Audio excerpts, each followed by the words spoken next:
Quiero comenzar haciendo un pequeño resumen. La semana anterior estuve hablando acerca de cómo Jesús estaba con la multitud, le enseñó a la multitud y luego de eso, cuando salió, vio dos barcas y a los pescadores que limpiaban sus redes y entró en la de Simón, que es Pedro. Primero, podemos sentirnos a veces parte de una multitud, y para serles francos, sentirnos parte de una multitud a veces nos hace sentir solos. Pero debemos de comprender que la multitud siguió a Jesús. De hecho, en una ocasión orando, el Espíritu de Dios me guió a encerrar en un círculo en los 4 evangelios la cantidad de gente que siguió a Jesús. Dice: toda la ciudad se agolpó, el gentío, multitudes, no poca gente. Y el Señor entonces me mostró eso, porque había una corriente de crítica que decía que las iglesias grandes lo que somos un club social. Para empezar, los clubes sociales nunca tienen mucha gente, son exclusivos. Y casi Dios no hace excepción de personas, ni limita su entrada a nadie, ¿verdad? Entonces es todo lo contrario. Y la palabra nos saca de la confusión que las voces de este mundo nos siembran, ¿verdad? Entonces luego empecé yo a subrayar, dije: wow, la Biblia dice todo lo contrario a lo que me está diciendo toda la gente, incluso algunos hermanoides. ¿Conoce algún hermanoide? Hay hermanoides. Entonces empecé a ver eso. Entonces, lo que quiero decir es que Jesús, a pesar de la multitud, se enfocó después de eso en 2 barcas. No en todas las barcas en ese momento, en 2. De las 2 se enfocó en una, la de Simón, y entró. Más adelante la pesca milagrosa, ahí tienen que llamar a la otra barca. Quiere decir que aunque inicialmente entró en una, terminó bendiciendo a todas. Levanta tus manos y di conmigo: yo sé que Dios se enfoca en mí. ¿En quién está enfocado Jesús? ¿En quién? ¿En quién? A las 3 decimos nuestro nombre, ¿les parece? Quiero que grites tu nombre. 1, 2, 3. ¿En quién se enfoca el Señor?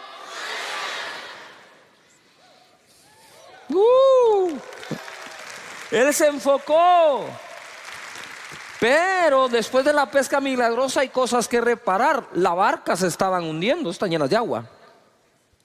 Esas las puede reparar un pescador, un experto en barcas. Las redes se rompieron, hay que repararlas. Pero ¿quién reparaba a Pedro, que cuando hace la pesca milagrosa dice: soy un hombre pecador, apártate de mí? Las dos cosas estarían mal. ¿O qué lo hizo creer que era pecador? ¿Que no pescó nada la noche anterior? ¿No es cierto que cuando no te va bien en algo empezás a revisar tu vida? ¿En qué pequé? ¿Cuántos lo hacemos? Claro, empezamos a revisar en qué pequé, en qué pecado, qué hice mal. Y tal vez eso surge de algo que llevamos dentro que todavía no ha sido arreglado. Entonces Jesús se enfoca en las 2 barcas, se enfoca en la de Simón, se enfoca en la pesca que necesitaba para que la economía sanara de Pedro, pero además se enfoca en el pescador. Él está enfocado en ti, por encima de tu empresa, por encima de lo que haces, tu profesión o a lo que te dedicas. Él se enfoca en ti. Amén. Muy bien. Ahora quiero entrar a otra parte que tiene que ver con todo lo de las barcas. Les dije que las barcas normalmente se usaban o para transporte de un punto a otro, o se usaban para conseguir la provisión. La pesca era una de las fuentes de ingresos más importantes en Israel, en el mar de Galilea.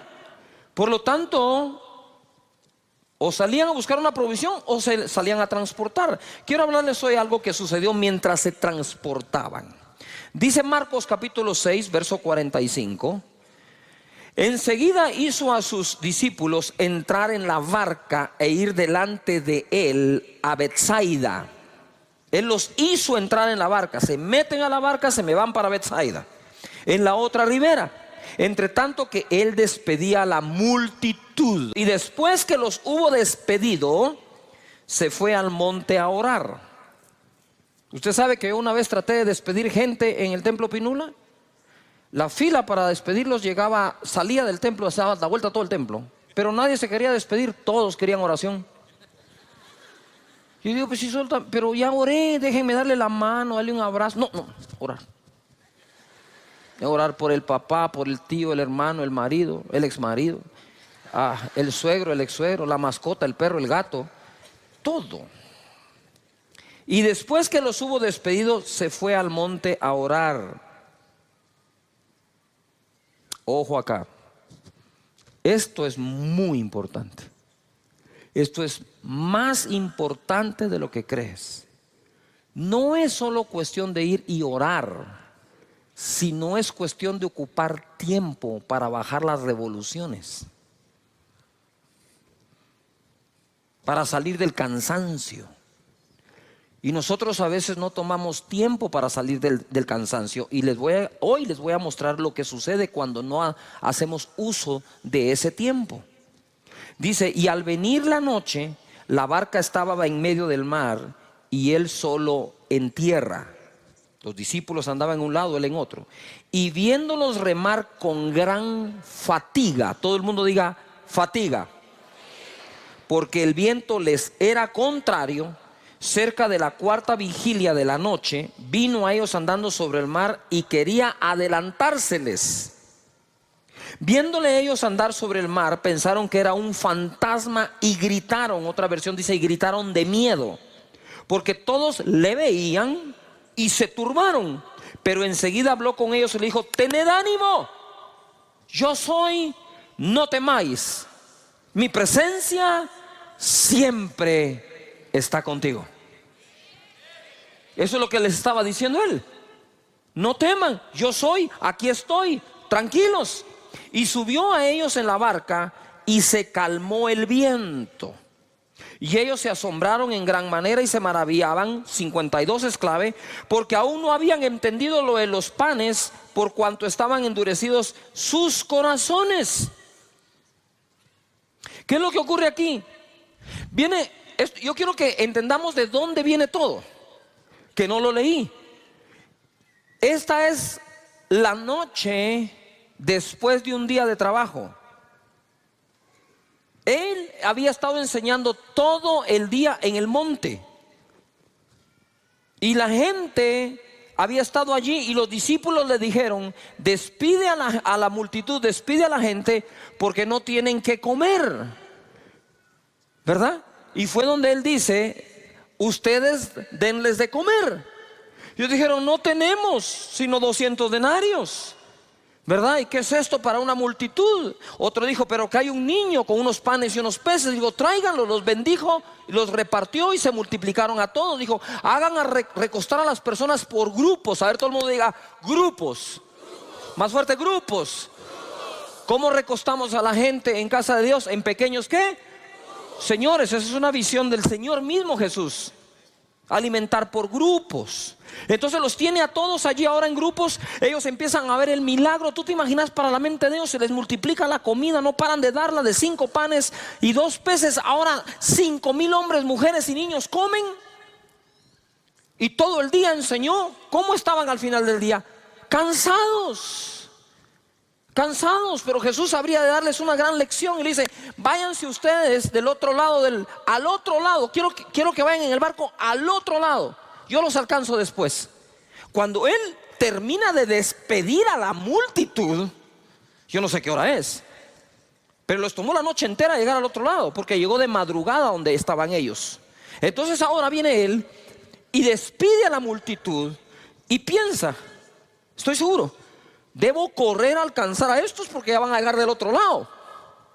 Sin embargo hace una parada y dice, no, voy a subir al monte a orar.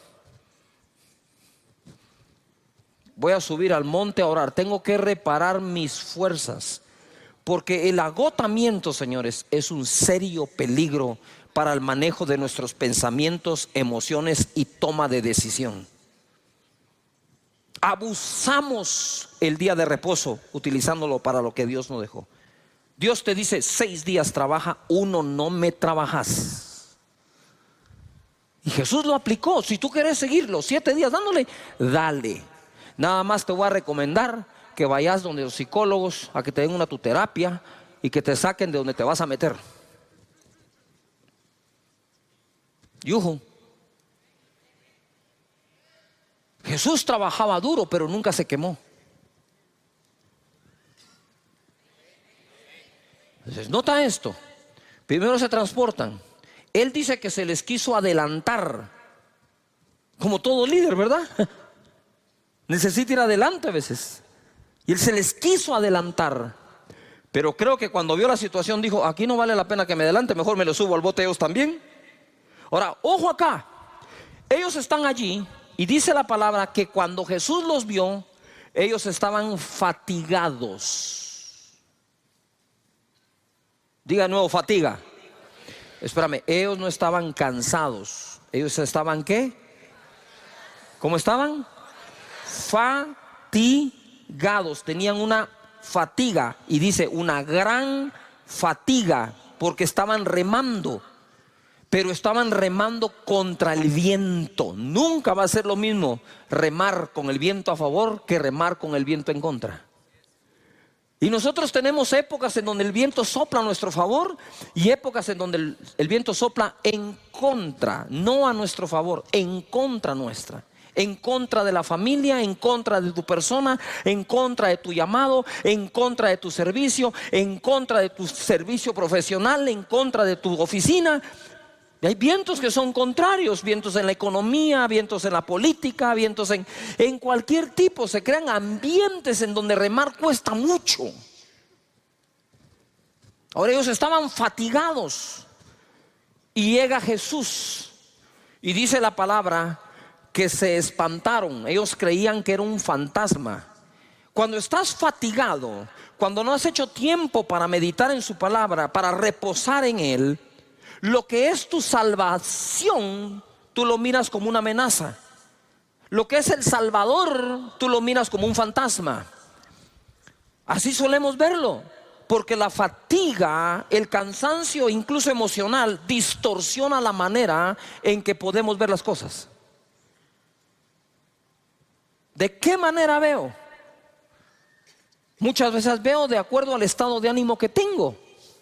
Nosotros muchas veces, aunque no querramos, en nuestra naturaleza respondemos desde nuestro estado de ánimo. Tenía una conversación con alguien con el estado de ánimo bajo y decís, uy, esto va contra el viento. Entonces, viento en contra, remando. Lo hubieran aguantado mejor si no hubieran pasado el día entero sirviendo. Pero es que pasaron todo el día sirviendo a 5,000 hombres, más mujeres, más niños. Y todavía encima de eso iban confundidos porque no habían entendido todavía lo de los panes y los peces. Mira, hay milagros que no entendemos cómo van a pasar y otros milagros que no entendemos cómo pasaron. No sé cómo pasó, pero pasó, bendito sea Dios. Y aquí yo creo que iban pensando, remando, remando. Imagínate ese agotamiento. Tengo un agotamiento mental, un agotamiento físico, el viento está en contra. Empiezo a querer cualquier cosa, no voy a llegar a la orilla, se va a hundir la barca, peor si viene una tormenta, aquí ya no tenemos cómo, que no nos agarre mal parado este día. Y empezás a hacer el listado de cosas, pero de pronto llega el Señor y encima de eso es un fantasma. Cuando estás agotado mentalmente y físicamente, empezás a ver cosas negativas donde no lo hay. No me quieren, no me aman, me abandonan. El grupo, el líder, la vigilia, uy, qué tanto trabajo. Y empezás, y quizás nada de eso está malo, sino que estás respondiendo desde tu corazón que está afectado por agotamiento. Venid a mí, dice, los que estéis trabajados y cansados, yo los haré descansar. Él es el Dios del descanso. No por trabajar más se prospera más, ni por servir más las cosas salen mejor. Pero si podemos tomar ese tiempo que Jesús les quería dar, que Jesús se tomó el tiempo. Dijo, no, yo sé que los tengo que alcanzar, pero ahora es tiempo de ir a buscar al Padre, de adorarlo, de recuperar fuerzas. El ánimo hay que recuperarlo, y entonces los alcanzó. Resumen, Jesús los mandó en avanzada al otro lado, lo cual no era una distancia corta. Despedir a la multitud no debió ser fácil, ya que eran los que recibieron el milagro de los panes y los peces. Él se apartó a orar, a reponer sus fuerzas en Dios. lo que todos deberíamos hacer para no quemarnos. Con el viento en contra, ellos se fatigaron. Con la fatiga, se espantaron y gritaron de miedo. Cuando se está agotado, las cosas no suelen verse como realmente son, sino lo que parece llegar para salvarnos lo vemos como un fantasma. Cuando estamos agotados, nos confundimos y nos turbamos. Jesús dice: ánimo, yo soy. ¿Qué habían perdido? El ánimo, que viene de ánima, que viene de alma. Estaban perdiendo su alma de tan cansados que estaban. ¿De qué nos sirve ganar el mundo si perdemos el alma? Yuhu. Pero Él siempre estará contigo y calmará los vientos. Amén. Levanta las manos y dice: Señor, tú calmarás el viento, pero mientras sea contrario, me dará las fuerzas para remar y el buen ánimo. Amén. A ver, grita conmigo: ánimo. Muy bien. Mateo 14, verso 26. Esto es lo mismo narrado por otro de los evangelistas. Y los discípulos, viéndole andar sobre el mar, se turbaron, se confundieron, diciendo: ¡un fantasma! Y dieron voces de miedo. Pero enseguida Jesús les habló diciendo: tened ánimo, yo soy, no temáis. Entonces le respondió Pedro y dijo: Señor, si eres tú, manda que yo vaya a ti sobre las aguas. Mira Pedro, agotado, cansado. Yo creo que dijo: estos compañeros míos no reman nada, no voy a ir a ningún lado, mejor me bajo y corro yo solo. ¿Se vale la propuesta o no? ¿Yujo? Claro que se vale la propuesta. Cabe. Y él le dijo: ven. Y descendiendo Pedro de la barca, andaba sobre las aguas para ir a Jesús. Pero al ver el fuerte viento, ¿qué tuvo? Ya tenían miedo. Dice que gritaron de miedo. Ya casi se recupera y ahora vuelve al miedo. A veces el miedo se nos quita como por 2 minutos nomás.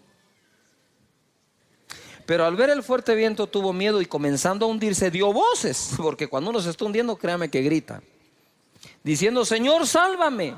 Al momento Jesús, extendiendo la mano, asió de él y le dijo: hombre de poca fe, ¿por qué dudaste? Y cuando ellos subieron a la barca, se calmó el viento.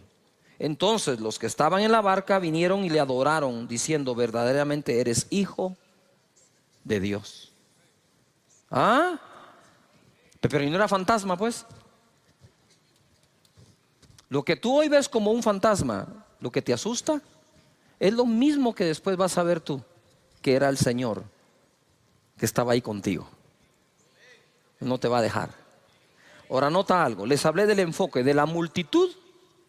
2 barcas, de las 2 barcas la de Simón. Pesca milagrosa, reparar la barca, reparar las redes, reparar a Simón. Y Dios te va a reparar. Estoy en modo de reparación, di conmigo, estoy en modo de reparación.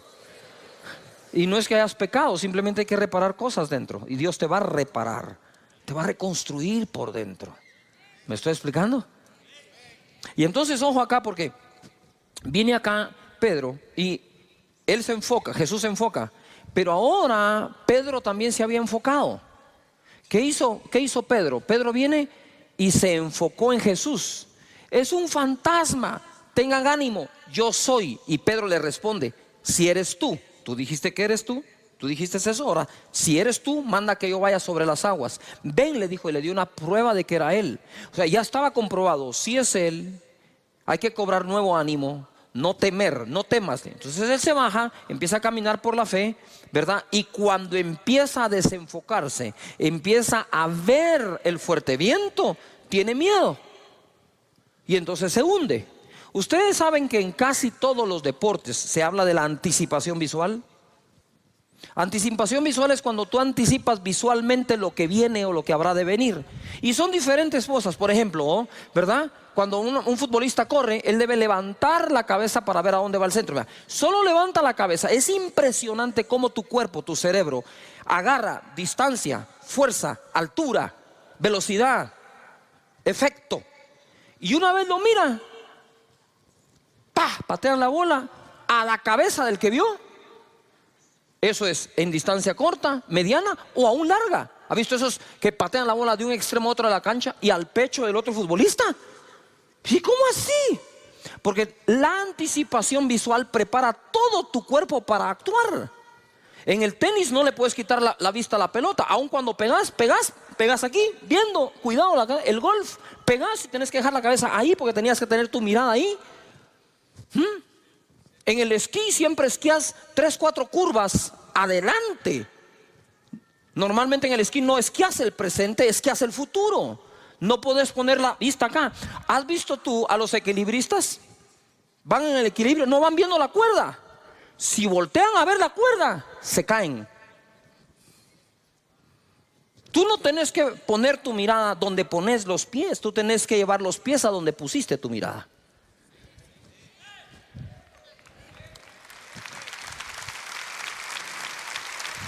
Donde pongas tu mirada, los pies van a responder. Entonces siempre se nos dice, por ejemplo, tú vas a caminar, tú no caminas así.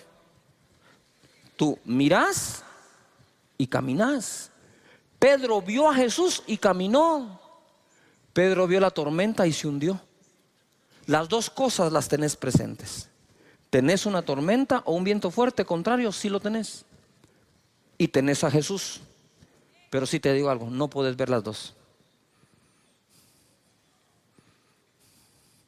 Porque el efecto, ¿sí?, de ver una es uno y de ver la otra es otro. Si miras a Jesús, seguirás caminando. Si miras la tormenta, podrías hundirte. No sé si me estoy explicando acá. ¿Sí me explico? Igual. En el esquí, lo peor que puedes hacer es voltear a ver los esquís. Si bajas tu mirada al esquí, que te recojan en un árbol. ¿Por qué? Porque si tú vas viendo acá, tú no miras a dónde vas. Y cuando sentís, tenés la roca, tenés el árbol, tenés otra persona. Y cuando querés reaccionar, ¿sí?, no reacciona bien tu cuerpo y es de donde vienen todas las lesiones. O la mayoría. Hoy vamos a aprender esto. Jesús está enfocado en ti. Levanta las manos y conmigo. Dios está enfocado en mí. Pero no basta el enfoque de uno. Necesitamos el enfoque del otro. Si Jesús se enfoca en ti, tú te enfocas en Él. En otras palabras, crucen miradas. Cruzan miradas. Pitcher y catcher cruzan señales. El pitcher no va a disparar lo que el catcher no le insinuó que debe hacer. Y de la misma manera, nosotros podemos caminar en medio de cualquier viento, por fuerte y contrario que sea, siempre y cuando nuestra mirada esté en lo que se debe ver. La tormenta va a estar ahí, de reojo, mírala nada más, pero míralo a Él. Y mira esto para terminar, lo importante de tu enfoque. Segunda de Reyes 2:9. Elías está a punto de ser arrebatado. Su discípulo es Eliseo. Y le dice aquí Eliseo a Elías: dame una doble porción de tu espíritu. Porque hay cosas, y pongan atención líderes, que no podés alcanzar con tus talentos naturales, sino lo podrás alcanzar con una porción igual o el doble de aquel que fue tu mentor. Y Elías era el mentor de Eliseo. Y Eliseo le dijo: solo tengo un punto de comparación para pedir algo. Por favor, dame el doble de lo que tú tienes. Y mira lo que le contesta Eliseo a Elías, Eliseo: pide lo que quieras que haga por ti antes que yo sea quitado de ti. Y dijo Eliseo: te ruego que una doble porción de tu espíritu sea sobre mí. Te ruego. Y Elías le va a decir: esto no lo conseguís rogando, esto lo conseguís poniendo atención. Mira lo que le dice. Él le dijo: cosa difícil has pedido. Si me vieres cuando fuere quitado de ti, será hecho así, mas si no, no. Si me vieres cuando fuera apartado de ti, pues es re fácil. Mírame, porque está fácil. Pero entonces, ¿por qué dijo que es cosa difícil? Por lo que ocurre después, dice: y aconteció que yendo ellos y hablando, he aquí un carro de fuego, con caballos de fuego, apartó a los dos, se puso en medio, y Elías subió al cielo en un torbellino. Viéndolo Eliseo,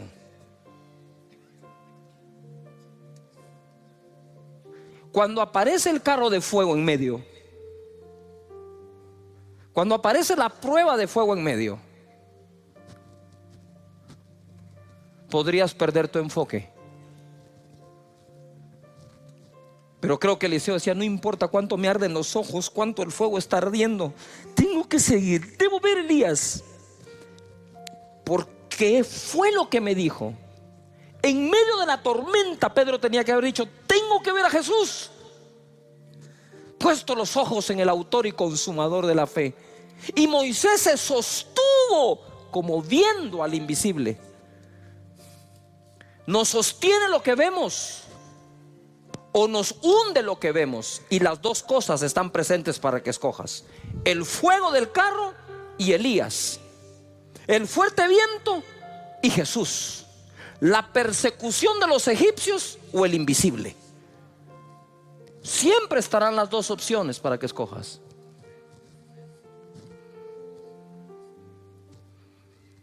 Y dice: y viéndolo Eliseo.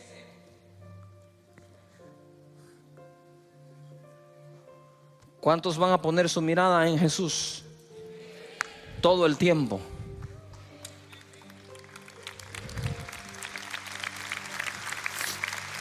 Date cuenta de algo. ¿Por qué ver a Elías? ¿Por qué ver a Elías si fue el miedoso que se fue a esconder en una cueva ante la amenaza de una mujer?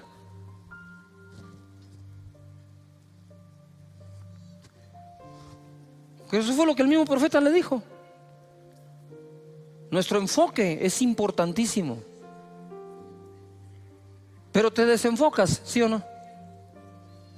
Te desenfocas por cosas que no deberías.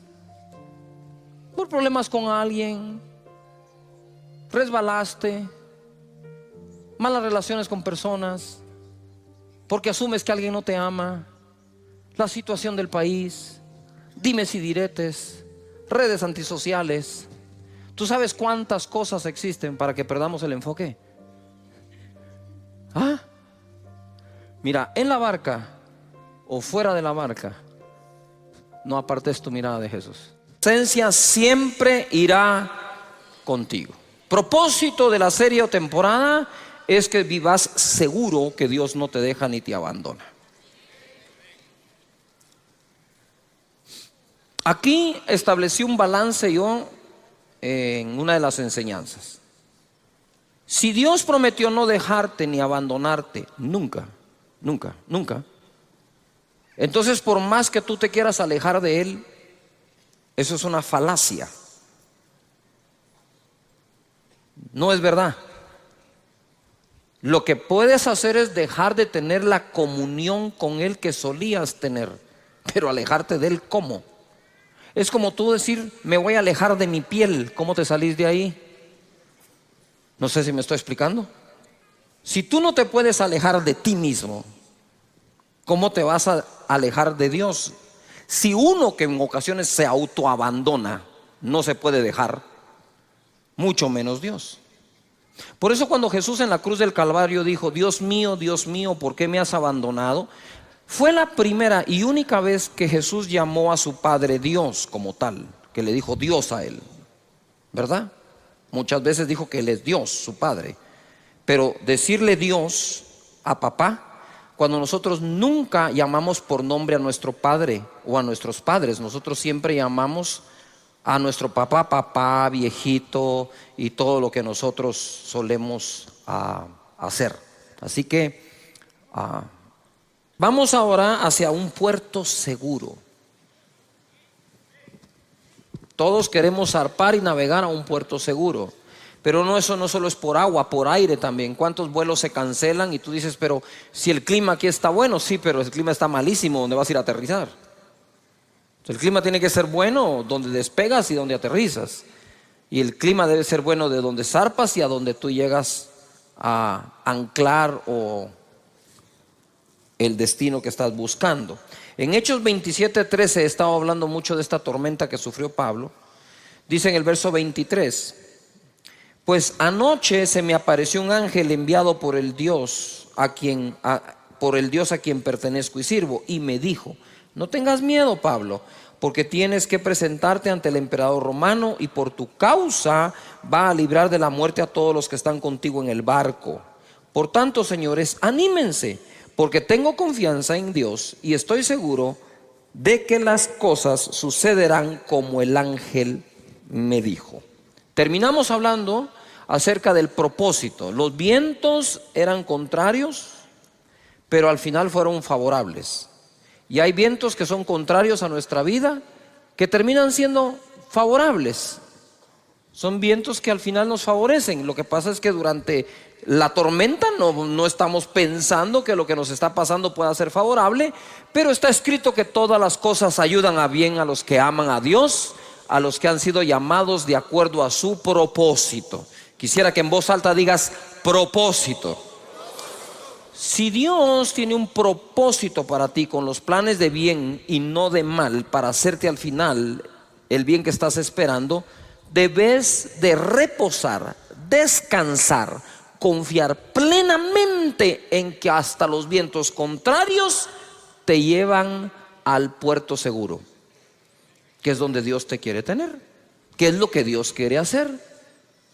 Entonces ahora vemos acá, ellos se tuvieron que dejar llevar porque ya no pudieron, era demasiado el viento, y por más timón que tenían,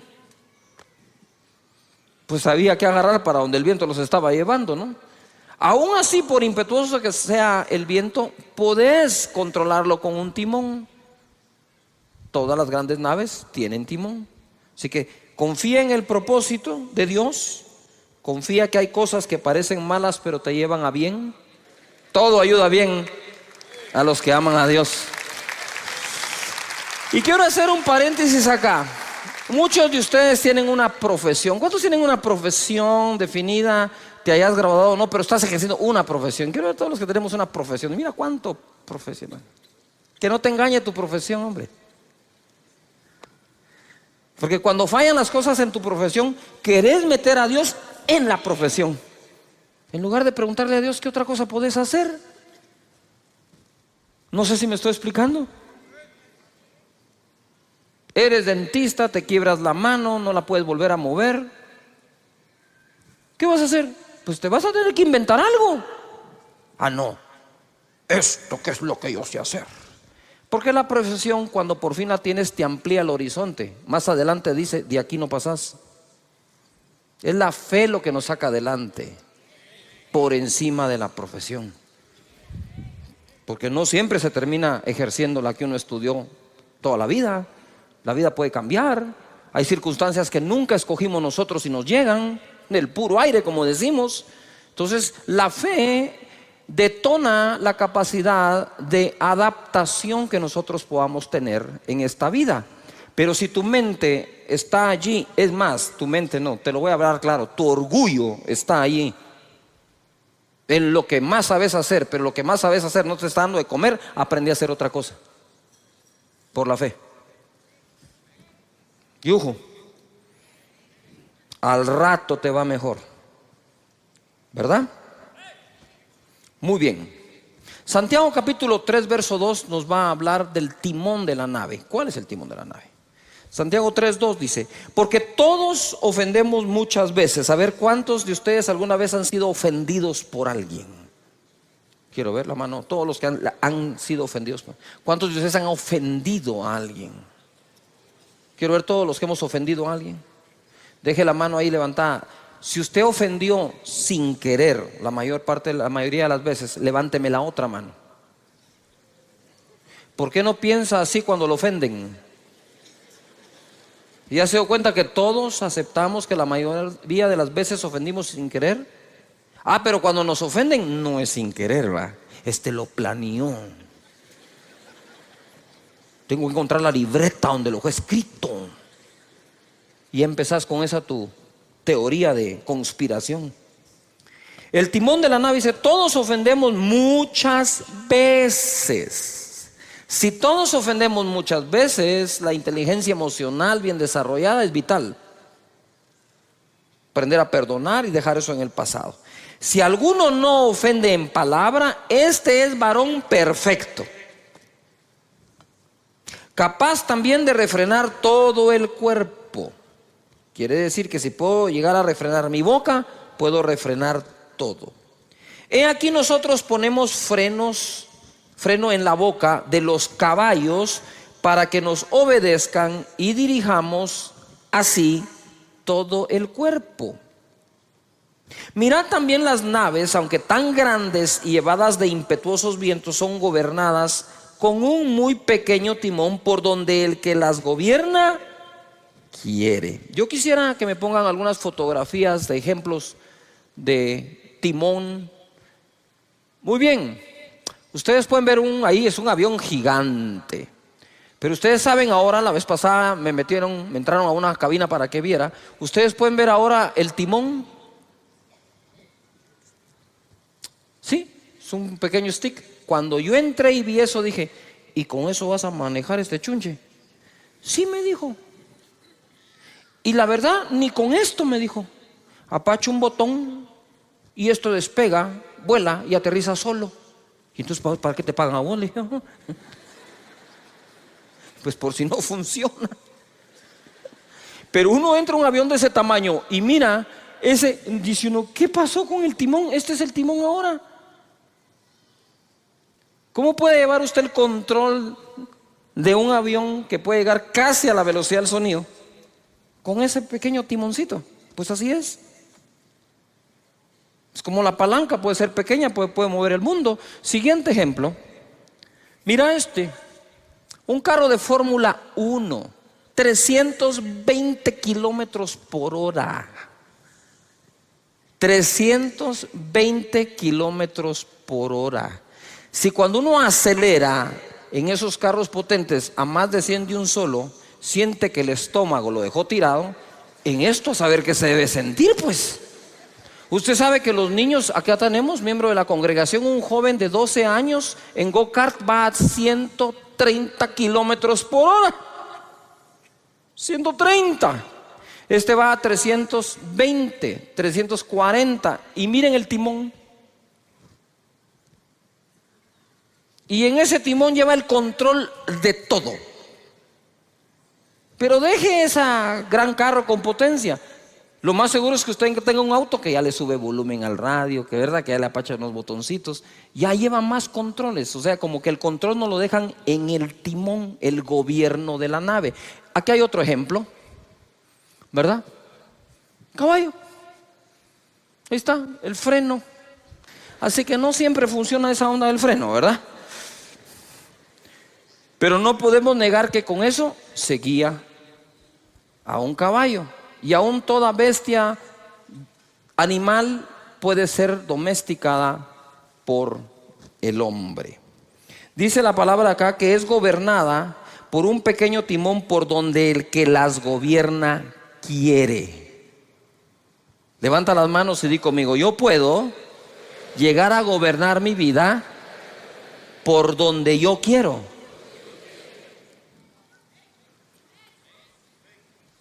Pero hay que aprender a usar el timón.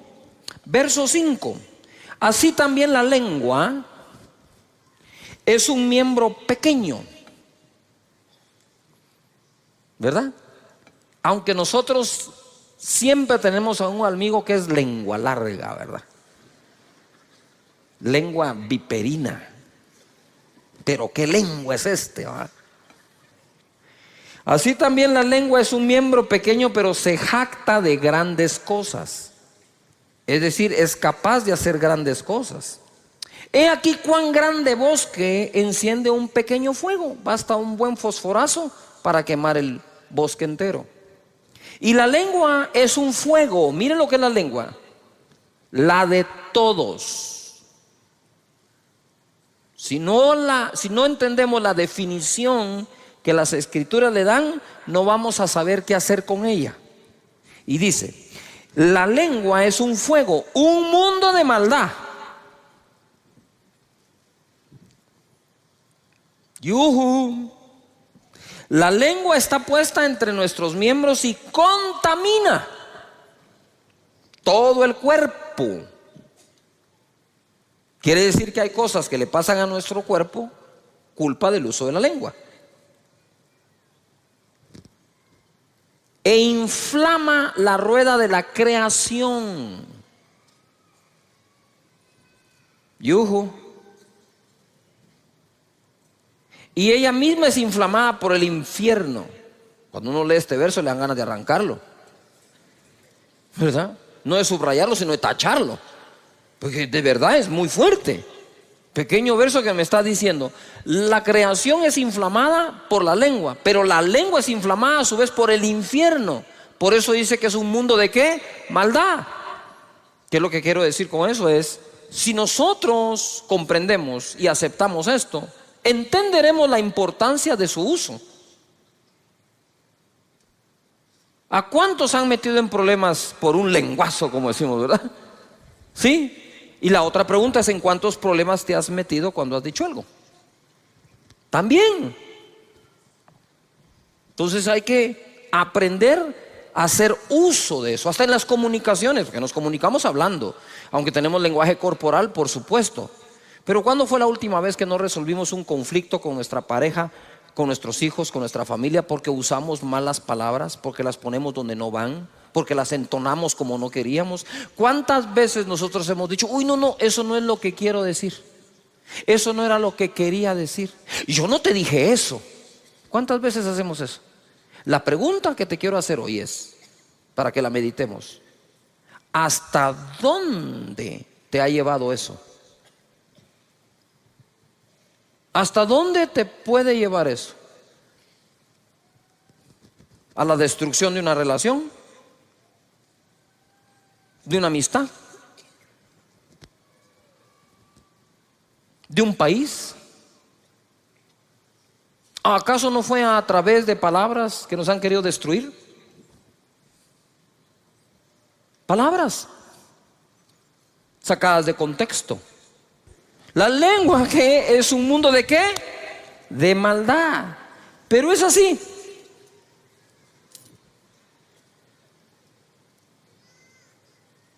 Un timón de este tamaño puede conducir una nave. Si me puedes poner la fotografía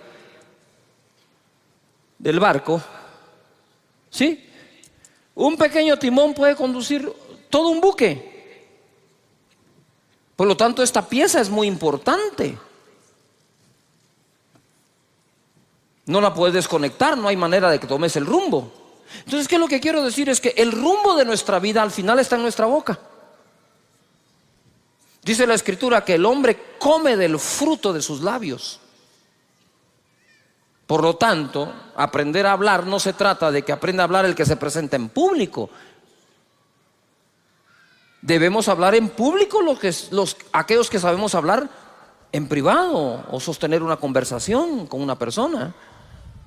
De tal manera que nosotros le hemos restado importancia a una conversación, y dice la Biblia, las malas conversaciones corrompen las buenas costumbres.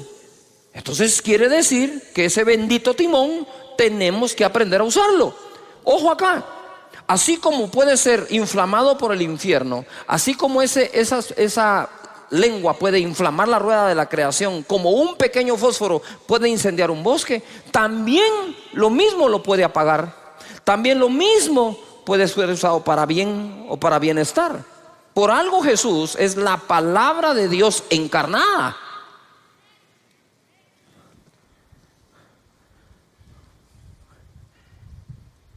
Importante entonces el uso de las palabras y la manera en que nosotros las usamos o hablamos. Verso 7. Porque toda naturaleza de bestias y de aves y de serpientes y de seres del mar se doma y ha sido domada por la naturaleza humana. A mí me impresiona que esto fue escrito hace 2000 años y ya hablaba de domar a los seres del mar, a las bestias del campo y a las serpientes. O sea, eso que nosotros vemos en unos acuarios con delfines amaestrados, eso ya existía. Tal vez no lo ponían en un lugar, pero que dice que se doman hasta los seres del mar. Pero ningún hombre puede domar la lengua,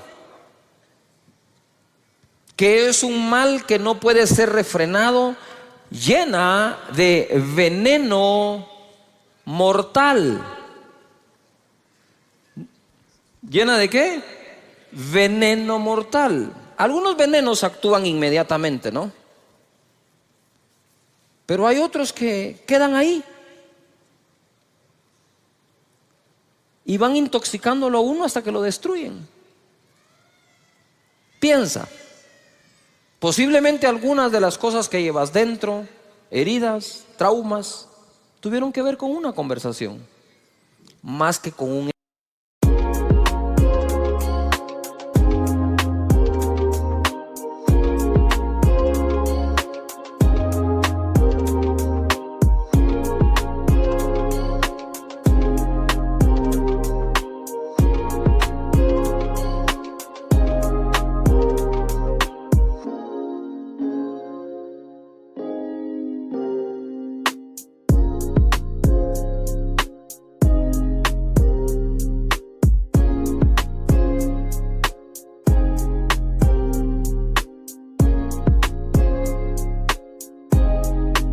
hecho.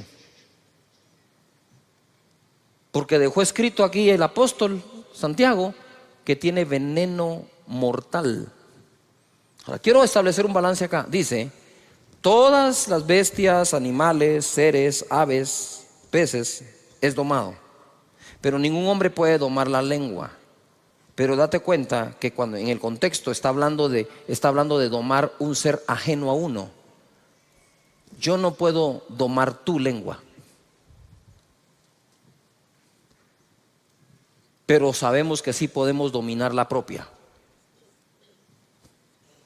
Porque entonces perderíamos esperanza y de nada sirve que Santiago escriba esto. O sea, si no tenemos esperanza con nuestra propia lengua, entonces ¿para qué leer esto?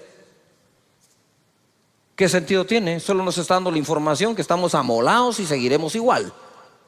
Lo que está diciendo acá es: tú puedes domar un delfín, tú puedes domar una ballena, tú puedes domar un águila, tú puedes domar una serpiente, tú no puedes domar una lengua. ¿Cuál lengua? La del otro. Tú no tienes control sobre las palabras que el otro va a decir, pero tú puedes tener dominio sobre las palabras que tú vas a usar. Jesús lo demostró. Amén. Luego dice acá: con ella, por eso está aquí, con ella bendecimos al Dios y Padre. Con ella maldecimos a los hombres, ojo, que están hechos a la semejanza de Dios. Entonces yo me ponía a meditar: si yo puedo respetar a Dios, ¿por qué no puedo respetar a lo que más se asemeja a Él? Si respeto al Creador, debo respetar a la criatura. Si respeto al Creador, debo respetar la creación. Si la mejor forma de llegar a ser ecológico es respetar al Creador de la ecología. ¿Me estoy explicando acá? Porque si respeto al Creador, voy a respetar su creación. Si hablo bien del Creador, ¿por qué no hablar bien de la criatura? Si no hay persona a la que no se le encuentre alguna virtud y se pueda hablar bien de él. Pero si la costumbre es encontrar el defecto para hablar del defecto, entonces no estamos tomando dominio sobre el timón de nuestra vida. Siempre que has hablado mal de una persona, o cuando hablamos mal de alguien y aún no nos consta, ni a nosotros nos queda buen sabor. Pero cuando hablas bien de alguien, ¿cómo te sentís? Te sentís bien. Te sentiste incluso que le hiciste un bien a una persona, que el que te oyó se fue con un agrado. Qué feo es sentarse con una persona que siempre está hablando mal de algo o mal de alguien. Uno no quiere estar sentado ahí en un momento y dice, ay, qué feo está esta onda, ¿verdad? Es como que te sirvan comida agria. Entonces dice aquí la escritura, con ella bendecimos a Dios, pero con ella maldecimos a los hombres, y eso es lo que me llamó la atención y lo subrayé, que están hechos a la semejanza de Dios. Entonces, si yo hablo bien de Dios y bendigo a Dios, debería otorgarle una bendición semejante al que está hecho o creado de forma semejante. No sé si me estoy explicando. Voy a tratar de hacerlo de nuevo. Si yo bendigo a Dios, entonces con una bendición semejante a la que le doy a Él, voy a bendecir al que está creado semejante a Él. ¿Me expliqué? Pero si estamos creados semejantes a Dios, ¿por qué vamos a hablar de los semejantes a Dios como que estuvieran totalmente retirados de Él?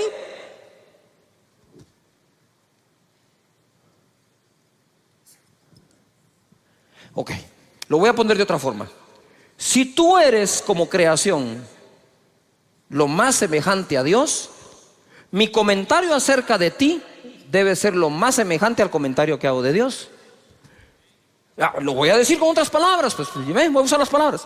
Si tú estás hecho o creado semejante a Dios, eres lo más semejante a Dios, entonces te voy a bendecir lo más semejante a como a Dios bendigo. Si con la misma boca bendigo a Dios, dice la Biblia, pero con la misma maldices al ser humano que es semejante a Él, eso no tiene congruencia. Es incongruente totalmente. Entonces, si tú eres semejante a Dios, según la Escritura, con la bendición que bendiga a Dios, con una semejante te habré de bendecir a ti, para que guardes semejanza con semejanza. No sé si me estoy explicando. Y no totalmente opuesto. Mucho de lo que le decimos a la gente tiene que ver con lo que creemos de la gente. Importante. Dice acá, de una misma boca proceden bendición y maldición. Hermanos míos, esto no debe ser así. Lo cual entonces, esta frase vendría a contradecir lo que hace un momento dije del domar la lengua. Si dice, de una misma boca sale bendición o maldición, no debe ser así, entonces está hablando al dominio de la propia boca. Y cuando dice que no se puede domar la lengua, está hablando de la lengua del otro. No sé si me estoy explicando. Porque si él dice esto no debe ser así, lo que está diciendo es que de nuestra boca debería salir ¿qué? Bendición. Aunque les voy a poner un caso hoy un poco contradictorio acá, para que sepan el poder que tiene la boca. Amén. Ahora, este contexto que no puede salir bendición y maldición, el contexto donde quedó escrito es no poder bendecir a Dios y maldecir a los hombres.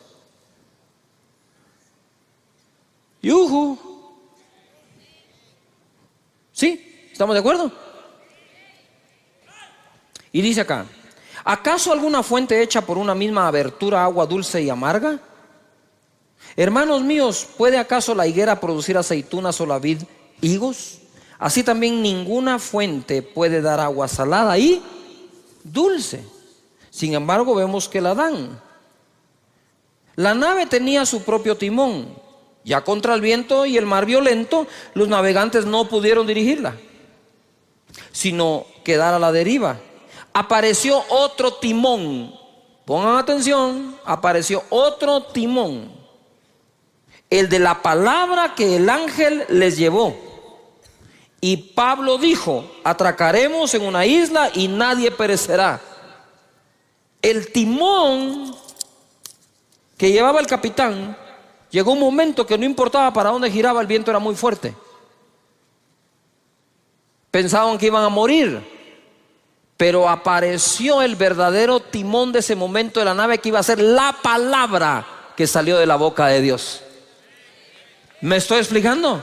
Deja que la palabra de Dios, sus principios, sus valores y sus promesas te dirijan a un buen puerto y a un puerto seguro.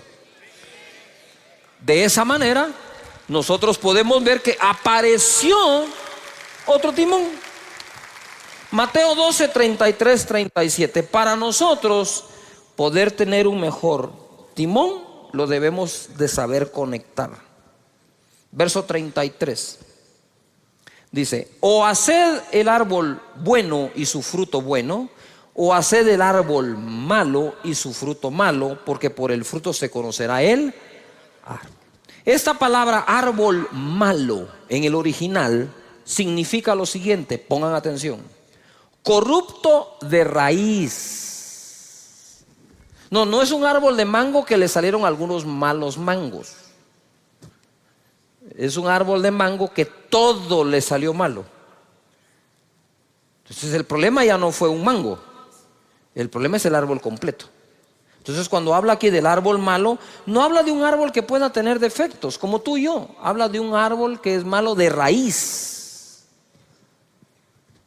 Corrupto de raíz, podrido, malo, de pobre calidad, no apto para ser útil, indigno. Para que nosotros no emitamos juicios que no debemos. Generación de víboras, eso no es para ustedes. ¿Cómo podéis hablar lo bueno siendo malos? Porque de la abundancia del corazón habla la boca. Si la lengua es el timón, ¿a qué está conectado el timón? Al corazón. Si quiero mejorar el timón, pues debo mejorar el corazón. Porque dice después la escritura acá: el hombre bueno del buen tesoro del corazón saca ¿qué? Buenas cosas. Buenas cosas significa distinguido, agradable, excelente, correcto, placentero, saludable, útil, de buena naturaleza. Y el hombre malo del mal tesoro saca malas cosas. Ya dije que es el verbo, que es el calificativo para árbol malo. Ahora escucha el de malas cosas. Significa maldad. Malas cosas. Saca malas cosas, saca maldad. Diabólico, débil, inútil, desagradable, incorrecto, Satanás. O sea que hay gente que el diablo se le sale por la boca.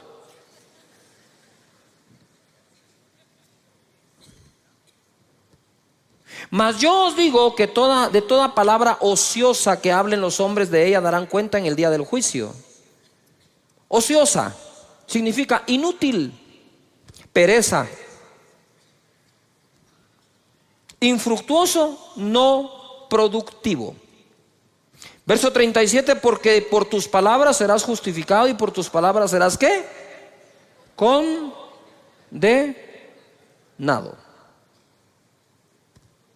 Muy bien.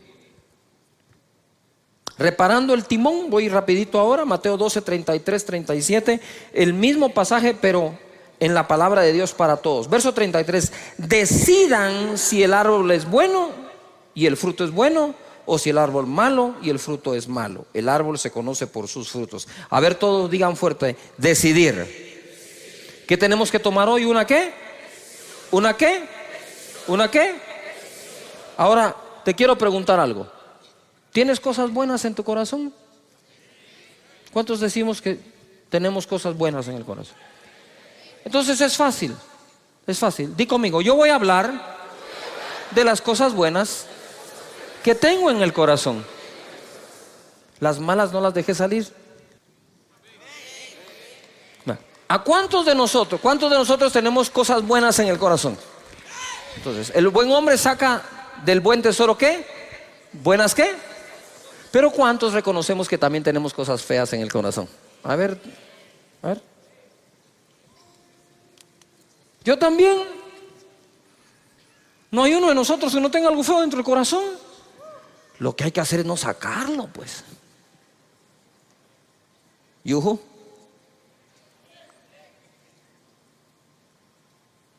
Tratarlo, sanarlo.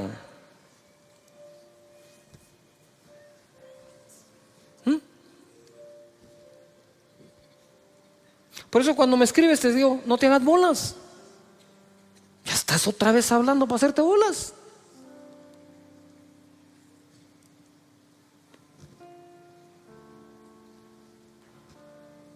Yuhu. Claro que sí. La vez pasé yo jugando con unos amigos, hice un mal tiro y los amigos me decían, decilo, me decían. Saca esa palabrota, no hombre, ni siquiera la estoy pensando. Pero si le agarra a pensar, lo que hay que hacer es procurar no sacarla. Todavía están acá. Porque todos tenemos cosas buenas y cosas malas dentro. Pero entonces dejemos que fluyan las buenas y abstengámonos de...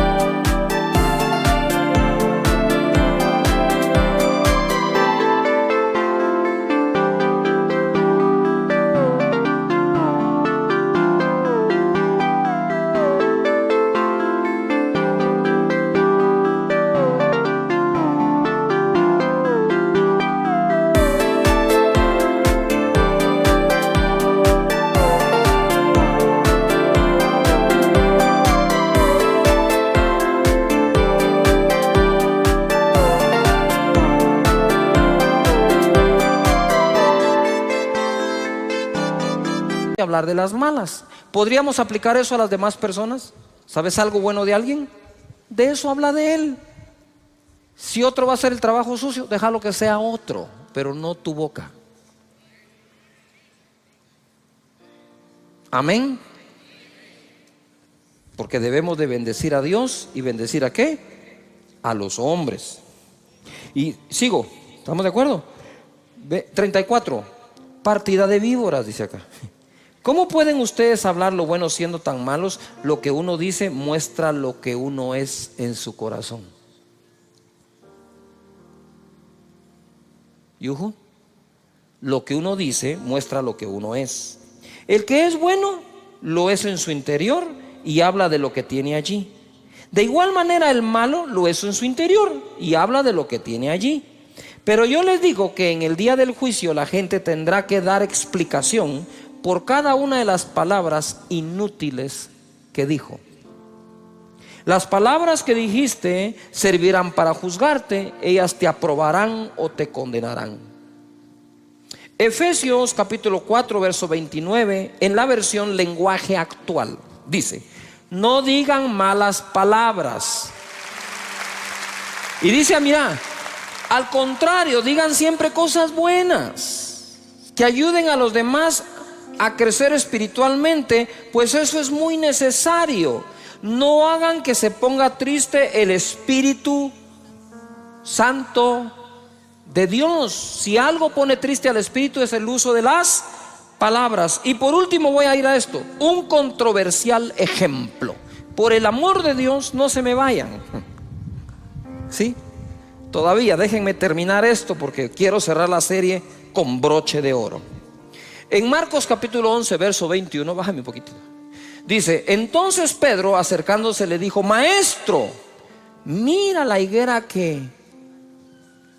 ¿La higuera que qué?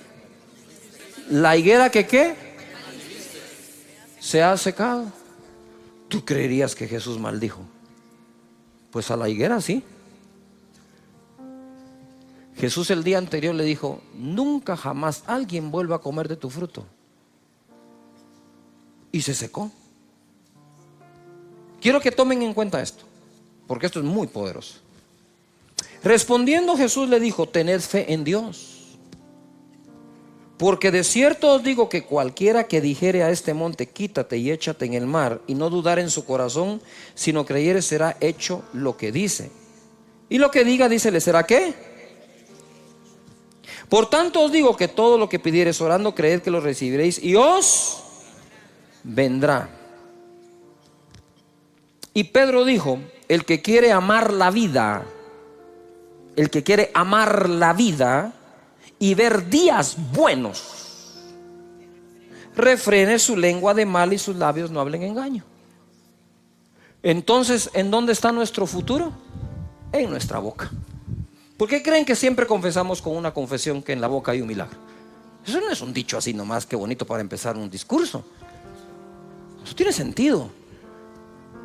Y ahí todos los domingos, te lo repito, voy a hablar palabras de bien y no de mal, de salud, no de enfermedad, de riqueza, no de pobreza, de bendición, no de maldición, porque en mi boca está el control.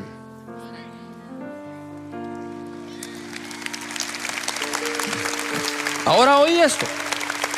Esto está así. Viene Jesús, y para darte un ejemplo de lo poderoso que puede ser tu boca, que lo que digas creyendo, eso es lo que va a ocurrir.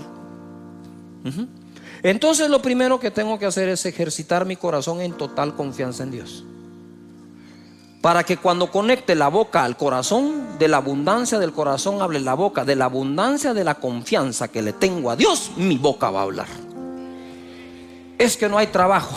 No hay trabajo, señores. El trabajo no es el problema. Yo confío en Dios, que no ha dejado desamparado ni a justo ni a sus hijos que mendiguen el pan. No solo no va a haber, si no hay trabajo, va a haber abundancia de pan en la casa de mi Padre. Eso es lo que hay. Pero ¿por qué sale eso? Porque adentro hay confianza. Pero cuando adentro hay una desconfianza hasta en Dios, habiéndote leído esos 233,000 escrituras, porque el corazón vive con tanta desconfianza que cuando viene la prueba, desde la desconfianza usas el timón. ¿Y a dónde te va a llevar el timón? A ese puerto inseguro. Pero cuando tenés total confianza en Dios y sus promesas, y como dijo mi hijo hace unos cuantos domingos, dijo, Dios tiene planes de bien y no de mal, pero por encima de confiar que el plan es bueno, hay que confiar que el planificador es mejor. Por eso Pablo decía, todas las cosas ayudan a bien a los que aman a Dios, a los que han sido llamados de acuerdo a su propósito. Él pudo decir eso, no porque un ángel se lo dijo. Él pudo decir eso porque, habiendo tenido vientos contrarios, llegó al puerto donde debía ir. Llegó a una isla donde incluso una serpiente lo mordió, y no hay serpiente que te vaya a detener del cumplimiento de tu propósito en esta vida. Ahora voy,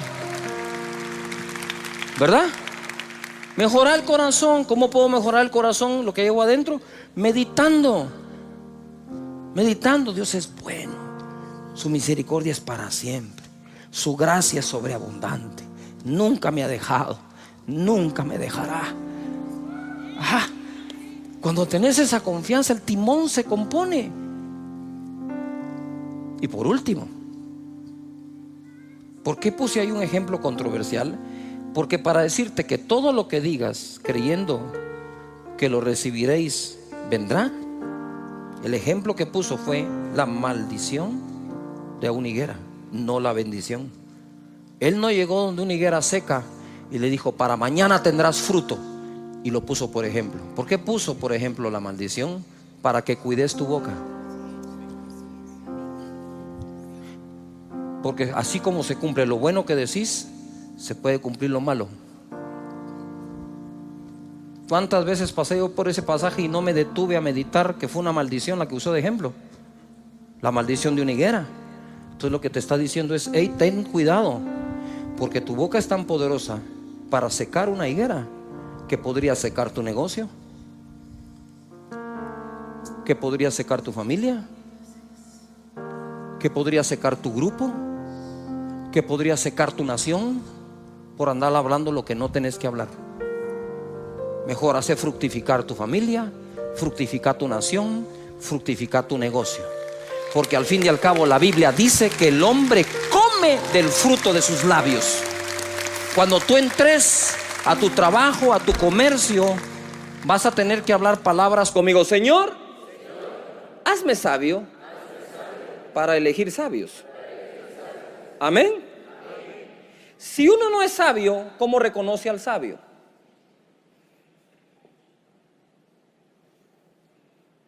Yuhu. Tenemos que ser sabios, porque si somos sabios es porque tenemos sabiduría, y entonces a través de la sabiduría reconoces la sabiduría en otros. Este proceso de elegir gobernantes es importante que nosotros los ciudadanos crezcamos y maduremos para entonces de forma madura elegir a los gobernantes. Ahora, no basta elegir a una cabeza adecuadamente, tenemos que elegir al resto también. Mira lo que dice aquí la palabra. Cuando Moisés es electo por Dios para liberar al pueblo de Israel del yugo de los egipcios, le da este consejo en Éxodo 18:20. Y enseña a ellos las ordenanzas y las leyes. A ver, todo el mundo diga conmigo, leyes. Diga conmigo, un país necesita leyes justas. ¿Cuántos creen que necesitamos leyes justas en cada país? Amén. La Biblia dice, enséñale al pueblo las leyes y ordenanzas y que caminen en el camino correcto. El camino correcto uno lo camina gracias a las leyes y a las ordenanzas. Usted va en una carretera y le ponen camino sin fin, no siga. Curva peligrosa a 100 metros, frene un poco, va a pegar la cabeza en el windshield. Las ordenanzas, las leyes, las instrucciones nos pueden mantener en el camino ¿qué? Correcto. Pero en el verso 21, a ver, todos lo leen conmigo. ¿Estamos de acuerdo? Leámoslo pues. Dice así: además, escoge tú de entre todo el pueblo varones de ¿qué? Virtud, temerosos de Dios, varones de verdad, que aborrezcan la avaricia, y ponlos sobre el pueblo por jefes de millares, de centenas, de 50 y de 10. Todo el mundo diga organización. Ahora tenían leyes, tenían organización, pero necesitaban las personas que califiquen para esa organización bajo esas leyes. ¿Todavía está acá? Esto es hermoso. Les dice, además de enseñarle las leyes, debes escoger personas. Entonces, si logramos nosotros con la oración pedirle a Dios que nos dé un sistema de leyes justas con las personas correctas y los ciudadanos correctos, tendremos una nación justa. Amén. ¿Cuántos están dispuestos a poner su granito de arena en lo que a ti te toca para que esta nación sea leída como una nación de justicia? Amén. Muy bien. Entonces mira lo que dice aquí: que sean temerosos de Dios, varones de verdad, que aborrezcan la avaricia, porque los hijos, ¿qué le pasó a los hijos de Samuel? Por la avaricia aceptaron el soborno, corrompieron ¿qué? Corrompieron el derecho. Muy bien. Proverbios 11:14 dice así: donde no hay dirección sabia, todo el mundo diga sabia. No basta dirección, si cualquiera puede dirigir, pero a veces dirigimos sin poner la sabiduría. Dice, donde no hay dirección sabia, ¿caerá quién? El pueblo. No solo caen los gobernantes, hermanos, el pueblo puede caer. Se derrumba una nación. Luego dice, mas en la multitud de ¿qué? Consejeros, ¿hay qué? ¿Hay qué? Muy bien. Entonces cuando uno va a elegir un presidente, debe de procurar a través de lo que se pueda y de quien se pueda averiguar si los consejeros de esas personas realmente son sabios, porque en ese consejo sabio lo que hay es seguridad. Y si queremos una nación con seguridad, lo que necesitamos es una nación sabia, que cuente con buen consejo, oportuno, a tiempo, correcto. Que la gente cuando vaya a hacer algo, alguien le diga, eso no es de Dios. Y el otro va a decir, pero eso conviene. Aunque convenga, no importa que convenga. Si no es de Dios, no. Porque el principio de la sabiduría es el temor de Jehová. Si no tememos a Dios, no podemos gobernar. ¿Cómo así temer a Dios? Es un respeto a Dios, porque la tierra, la plenitud y todo lo que en ella hay, ¿sí? El propietario es Dios. Si el propietario es Dios, a Dios le vamos a dar ¿qué?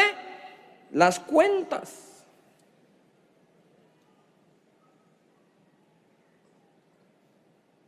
¿Todavía están aquí? Nuestro sistema de creencias son importantes como ciudadanos. ¿Qué creemos? ¿En quién creemos? Practicamos lo que creemos. En una familia no se necesita, para que sea buena familia, un buen papá con una mala mamá. Usted necesita un buen padre, una buena madre y buenos hijos. La suma de esto da una buena familia.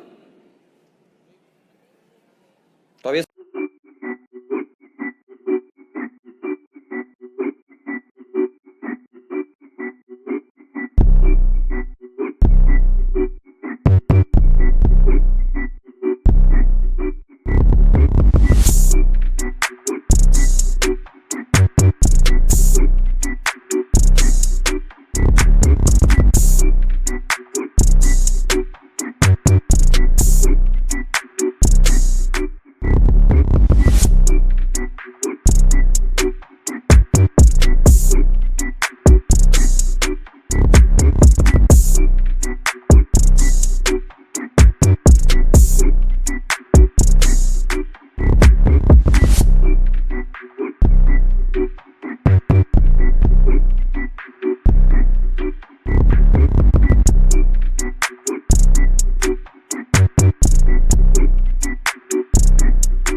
¿Están acá?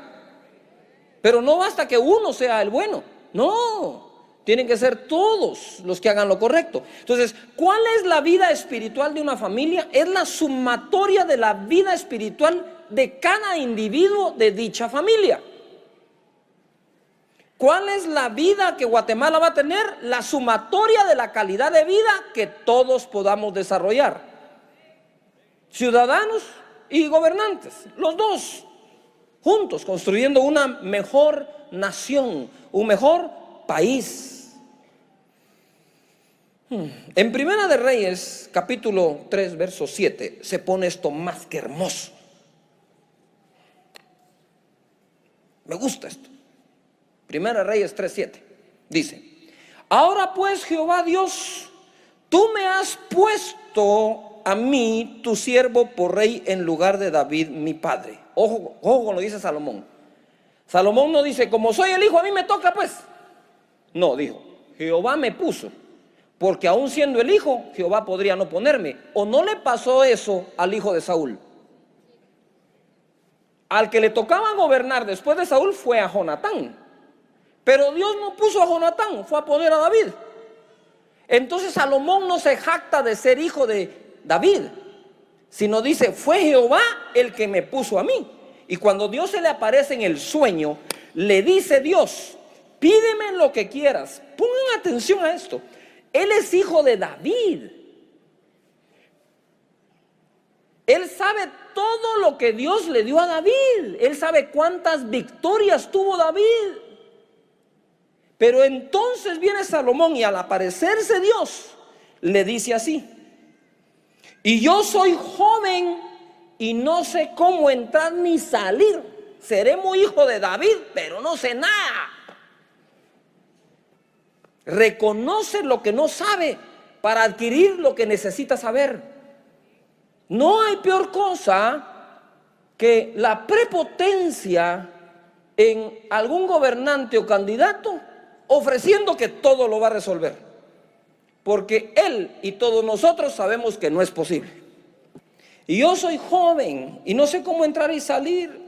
Era un joven sin experiencia, pero con el temor de Jehová. Porque si no hubiera tenido el temor de Dios, ni siquiera le dice, soy joven y no sé hacerlo. Respetó a Dios en ese momento.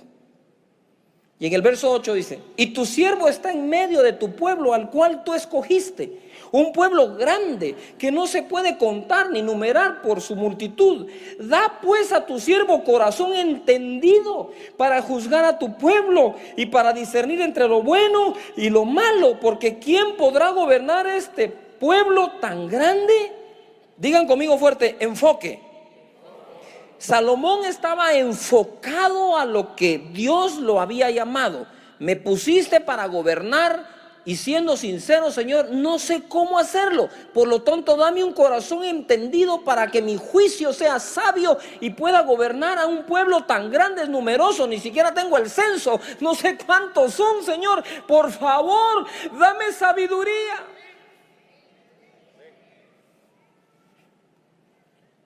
Y agradóle delante del Señor que Salomón pidiese esto, y le dijo Dios, porque has demandado esto y no pediste para ti muchos días, ni pediste para ti riquezas, ni pediste la vida de tus enemigos, sino que demandaste para ti inteligencia para oír juicio. He aquí lo he hecho conforme a tus palabras. He aquí que te he dado corazón sabio y entendido, tanto que no ha habido antes de ti otro como tú, ni después de ti se levantará otro como tú. 13. Y aún también te he dado las cosas que no pediste, riquezas y gloria, de tal manera que entre los reyes ninguno haya como tú en todos tus días. Pon atención. ¿Qué le pasó a los hijos de Samuel? Fueron presos de la avaricia, soborno, corrompieron ¿qué? El derecho, porque lo que andaban buscando en el cargo era ¿qué? Riqueza. Y cuando Salomón le pide sabiduría para hacer su oficio y su trabajo bien, entonces Dios le dice, además te daré la riqueza. Dios encuentre para este país gente deseosa de gobernar verdaderamente con sabiduría y que no se preocupe de sus riquezas, porque si a Dios obedece, también le dará riquezas. También lo va a bendecir.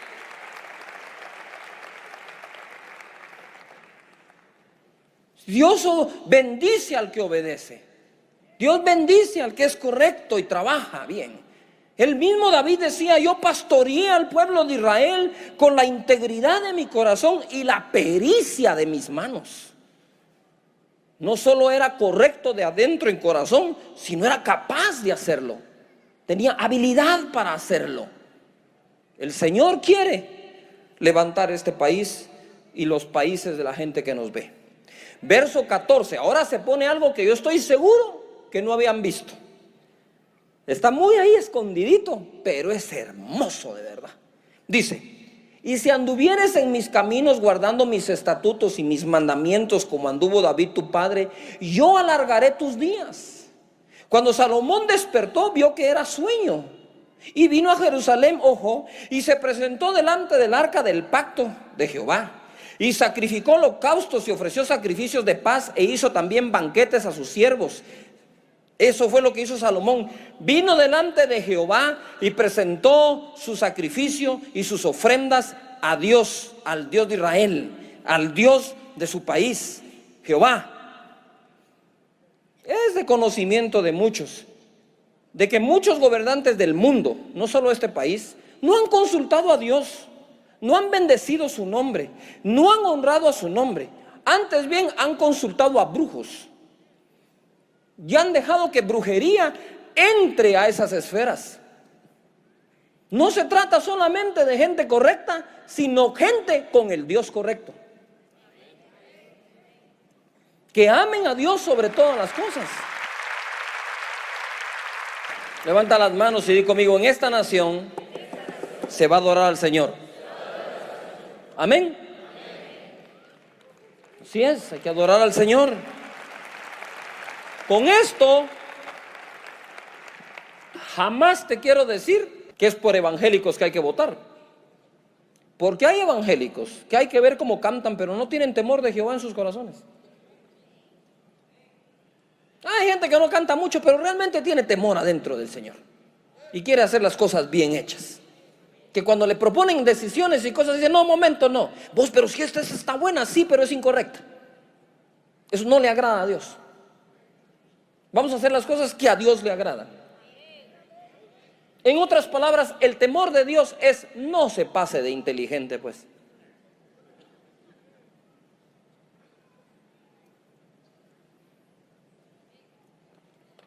No se requiere ser muy inteligente, pero se requiere respetar a Dios. De Dios es esta tierra. De Dios es.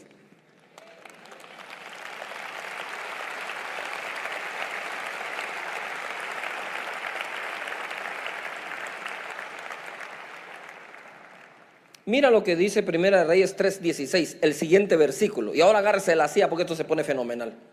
Y dice aquí: en aquel tiempo vinieron al rey dos mujeres rameras y se presentaron delante de él para que juzgara un caso. ¿Cuál era el caso? Pero pongan atención, el caso era este. Llegan las dos rameras y una le cuenta la historia. Mira, le dice: yo tuve un bebé, a los pocos días mi compañera tuvo su bebé, y pasado un tiempo una de ellas se durmió sobre su bebé y murió.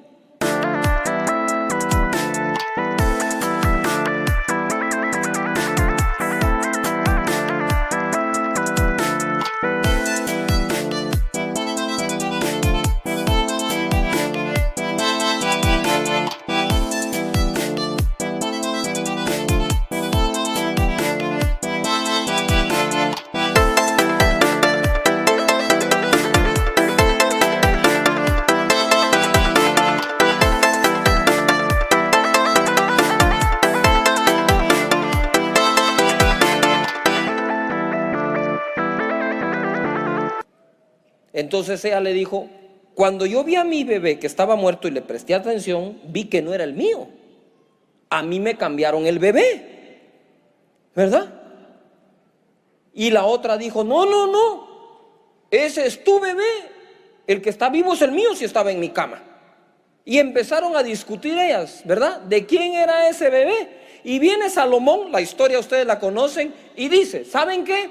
Traigan el bebé y pártanlo a la mitad.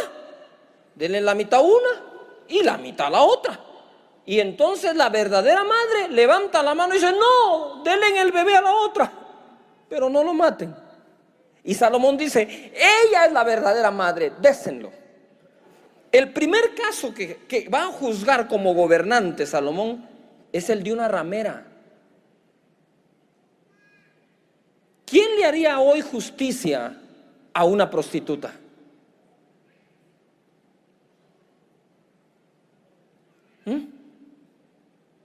Primera Reyes 3:28.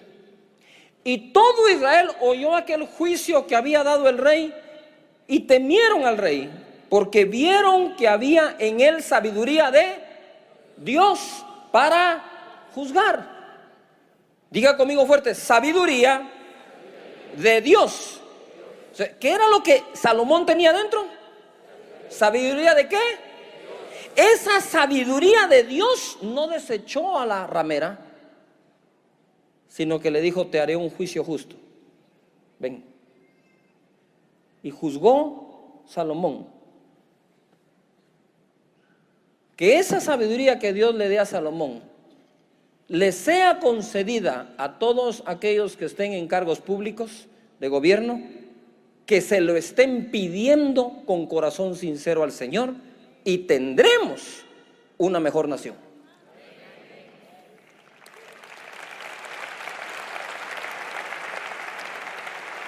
No se trata, señores, de ser católico evangélico. En este caso se trata de ser sabios,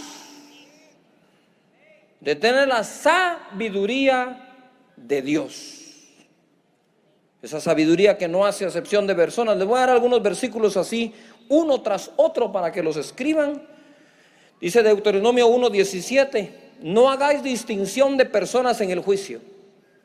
Así al pequeño como al grande oiréis. No tendréis temor de ninguno, porque el juicio es de Dios, y la causa que os fuere difícil la traeréis a mí, y yo la oiré. Eso es Moisés.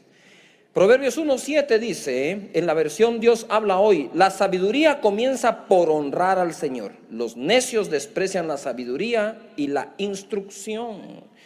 Proverbios 31:4: no es de los reyes Olemuel, no es de los reyes beber vino, ni de los príncipes la sidra.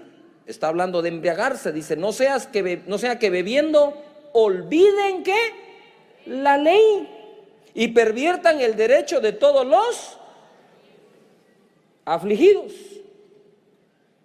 Aquí le están dando un consejo a un gobernante que estaba tomando. Él dijo: no sigas tomando, vas a pervertir el derecho. ¿Por qué? Porque ya con los tragos te olvidas de la ley. Por eso es que los gobernantes, dice la Biblia, deben de ser sobrios. No se refiere solo al licor, sino sobrios en su carácter. Romanos capítulo 13, verso 3. Dice así: porque los magistrados, mire, ahora ya habla de magistrados, no están para infundir temor al que hace el bien, sino al malo. ¿Quieres pues no temer la autoridad? Haz lo bueno, y tendrás alabanza de ella, porque es servidor de Dios para tu bien. Pero si haces lo malo, teme, porque no en vano lleva la espada, pues es servidor de Dios, vengador para castigar al que hace lo malo. Pidamos a Dios que en este proceso y en esta democracia, la gente sepa que aunque es un servidor público, primero es un servidor de Dios. Porque las naciones son de Dios. Que sepan que es a Dios a quien sirven para entregar a Él un mejor país, una mejor nación y mejores personas. De hecho, los gobernantes son los que nos deberían dar los mejores consejos para vivir. Como era en este tiempo. Dice aquí, verso 5: por lo cual es necesario estarles sujetos, no solamente por razón del castigo, sino también por causa de la conciencia.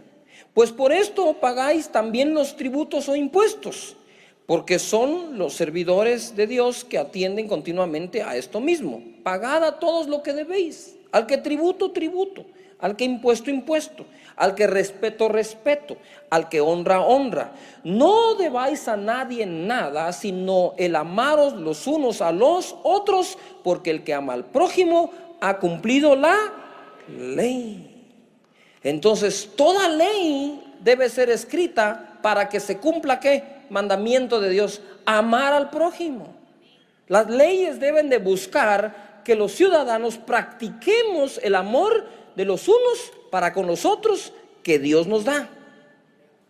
Dice la palabra aquí en Proverbios 14:34: la justicia engrandece a la nación, mas el pecado es afrenta de las naciones. Se lo leo en la versión Dios habla hoy. Leámoslo todos juntos, por favor. La justicia es el orgullo de una nación, el pecado es su vergüenza. Levanten las manos y digan: Señor, danos una nación donde exista la justicia y eso sea nuestro orgullo. Amén. Muy bien. Eclesiastés capítulo 10 verso 16. Ay de ti, tierra, cuando tu rey es muchacho y tus príncipes banquetean de mañana. Bienaventurada tu tierra cuando tu rey es hijo de nobles y tus príncipes comen a su hora para reponer sus fuerzas y no para beber. Este mismo verso en la versión Dios habla hoy dice: dichoso el país que tiene un rey honorable y en el que los gobernantes comen a la hora de vida para reponer sus fuerzas y no para emborracharse.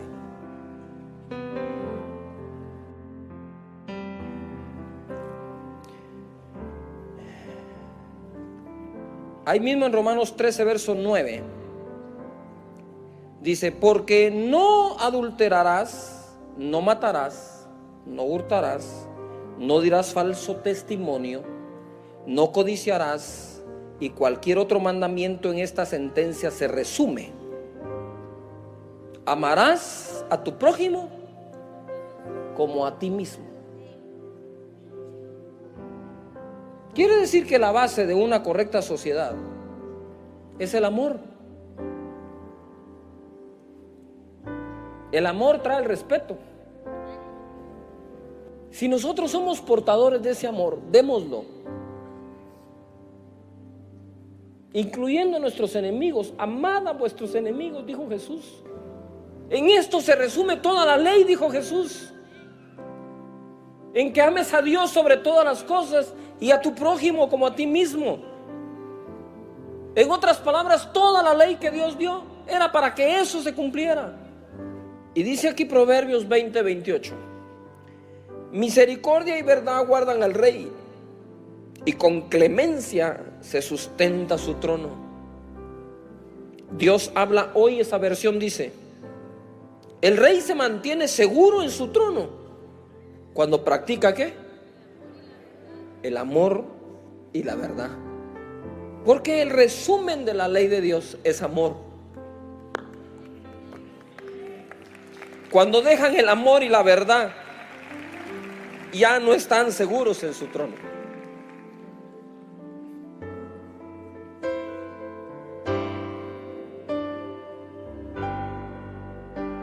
¿Qué tenemos que practicar? El amor y ¿qué?